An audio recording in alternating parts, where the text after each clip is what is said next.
Astrology simplified by Chaure में आपका स्वागत है। आज हम बात करें कुंडली में संपत्ति योग को कैसे देख सकते हैं।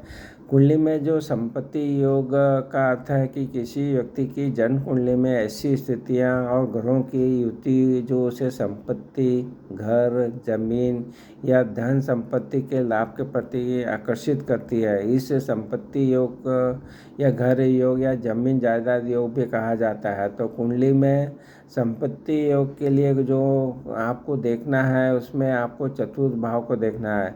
चतुर्थ भाव जो होता है कुंडली का वो संपत्ति, घर और ज़मीन जायदाद से जुड़ा होता है। अगर ये भाव मजबूत है, शुभ स्थिति में है तो व्यक्ति को संपत्ति से संबंधित सुख और लाभ मिलने की संभावना बहुत अधिक होती है। मंगल की स्थिति की बात करें, यदि कुंडली मंगल ग्रह मजबूत है और चतुर्थ भाव से जुड़ा है तो व्यक्ति को जमीन खरीदने के योग मिलते हैं।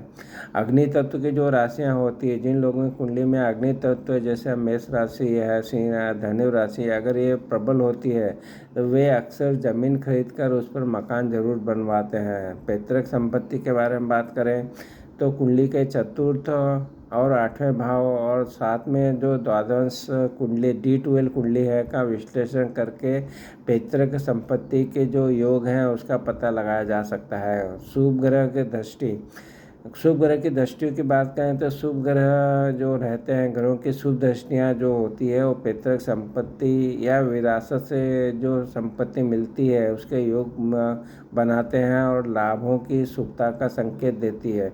वर कुंडलियों के बारे में बात करें तो वर कुंडली में D12 जो पैतृक संपत्ति के लिए संबंध में विशेष जानकारी प्रदान करती है।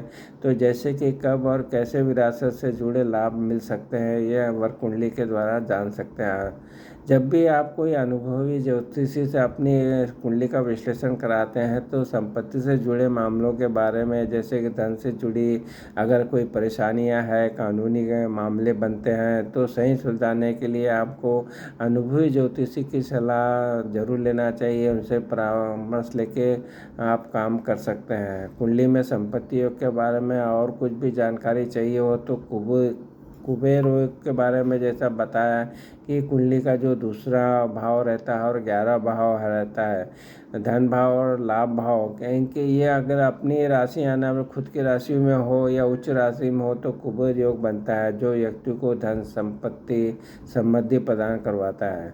धन योग के बारे में बात करें तो धनेश और लाभेश की उच्च राशि में होने पर, चंद्रमा और गुरु की युति शुभ भाव में होने पर भी धन योग बनता है। कुछ मूल्यांक होते हैं जो कि आपको ज़मीन के प्रति आकर्षित करवाते हैं। वो मूल्यांक है 1 मूल्यांक, 4 मूल्यांक, 8 मूल्यांक और 9 मूल्यांक वाले जो लोग हैं वो ज़मीन के प्रति आकर्षित होते हैं। संक्षेप में अब हम बात करें तो कुंडली में जब भी संपत्ति योग के बारे में हम चर्चा करेंगे तो इसके लिए आपकी कुंडली में जो चतुर्थ भाव को देखना होता है, मंगल ग्रह को देखना है, अग्नि तत्व की राशियों को देखना है, पैतृक संपत्ति और वर कुंडली का अध्ययन, ये सब का अध्ययन करने के बाद ही आपको संपत्ति जो योग है उसके बारे में जो बताया जा सकता है। तो इसलिए किसी भी अनुभवी ज्योतिष से परामर्श लेकर अपनी कुंडली में संपत्ति योग की स्थिति का विश्लेषण करवा सकते हैं और उससे जो लाभ है उसके बारे में विस्तृत रूप से उनसे जानकारी प्राप्त की जा सकती है। इस प्रकार आज हमने बात की कि आपकी कुंडली में संपत्ति योग देखने के लिए कौन से भावों को देखना है, कौन से ग्रहों को देखना है, कौन से तत्व की राशियों को देखना है, कौन से योगों को देखना है, उसके बारे में बात की। आपको हमारे वीडियो पसंद आ रहा है तो हमारे channel astrology simplified by Chaure का ज़रूर आप सब्सक्राइब कीजिए और साथ में बेल आइकन भी क्लिक कीजिए। आपको हमारे वीडियो पसंद आ रहे हैं तो ज़रूर इसको शेयर कीजिए।